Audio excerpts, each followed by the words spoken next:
Hey everyone, welcome to the show. I have an update for you about a story that I shared a while back. Kim Fwong Taylor is the wife of Republican Jeremy Taylor. He is currently a member of the Board of Supervisors in a county in Iowa, and Mrs. Taylor was just found guilty of dozens of counts of voter fraud. If you've been following the show for a while, you'll remember this case.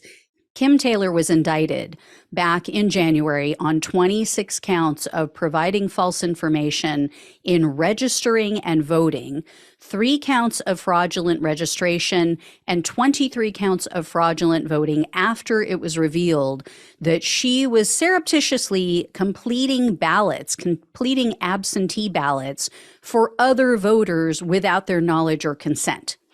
She also aided other people in doing the same thing with their relatives' ballots.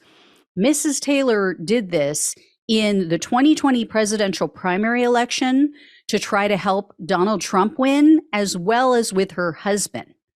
At the time, her husband, Jeremy, was a candidate for the U.S. Congress. He was running against Republican Steve King.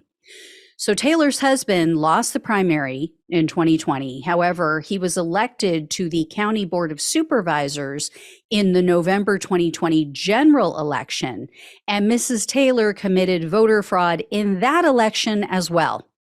So the prosecutor said that she manipulated others in the Vietnamese community, and she either filled out and signed their ballots for them, or she tricked them into completing and signing their family members' ballots. So, for example, the prosecutor called 2 Iowa students. They testified that when they went to try to cast their ballots, this was in the 2020 primary election, they were informed that their ballots had already been submitted. Their ballots had already been cast. Now, the 2 students are Democrats, but they were told their ballots were cast for all Republican candidates, including Donald Trump. So it was later revealed that their mother, it's a woman named Hoang Nguyen, she is friends with Kim Taylor. So Taylor apparently called Nguyen and she asked, hey, do you need any help completing your absentee ballots? So then Taylor went to her house and completed her ballot, and then also the ballot of her children, her 2 kids. So Nguyen then signed all 3, and they were sent in. Now, Nguyen told the jury she had no idea that having Taylor complete her children's ballots where it was illegal, because Taylor apparently told her, oh no, it's all copacetic, totally good, totally legal, I can do this.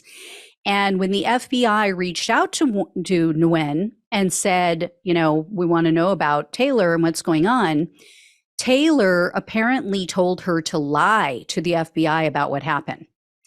So Nguyen also claims that Taylor told her not to tell her own children what happened with their ballots. Another person who testified was 86-year-old Hai Nguyen, no relation, but he also testified, and he told the jury that Taylor went to his house and she took all of the ballots that he had at his house, so people that he was living with too, not just his.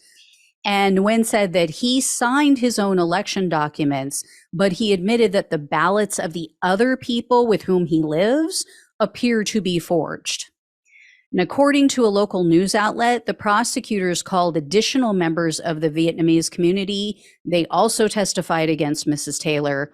And they noted that Mr. Taylor was named as an unindicted co-conspirator in his wife's charging documents. The reason being that Mr. Taylor appeared to have knowledge of his wife's activities. So, for example, he was waiting allegedly in the car when she went to pick up some of the ballots from some of these people. And he also made a very suspicious comment to a county sheriff when the sheriff was running for election in 2020.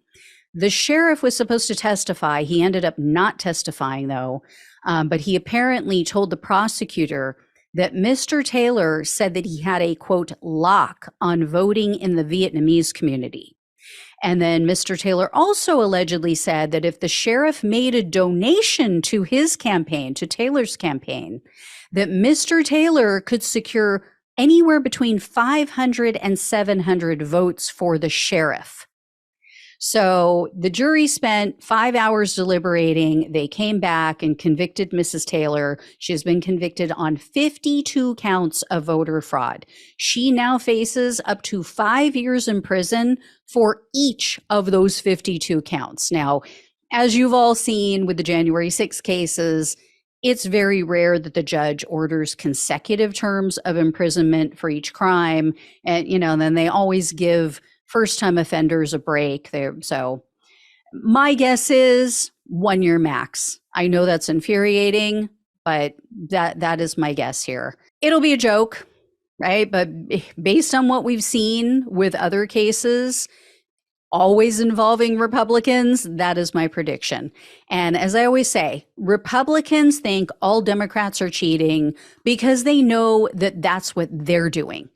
They know that they are out there casting ballots in other people's names. They're turning in absentee ballots. That's why they don't trust absentee ballots, because they know they're doing it. They think they're these quote unquote good Christians. So yeah, if we're going to do it, of course, the godless libs, the godless left, they have to be doing it. If we good Christians are doing it. So anyway, I will let you know when Mrs. Taylor is sentenced and how that all goes down. There's no date yet, though. There's no sentencing date, so I'll keep an eye out for it. But yeah, the projection is strong with these people. All right. Thank you all so much for watching and listening. And please like this video, share it, become a subscriber if you have not. Tell others to subscribe to the channel. Really appreciate it. And if you can donate, that's also a huge help. Love you all. Take care. Talk with you soon.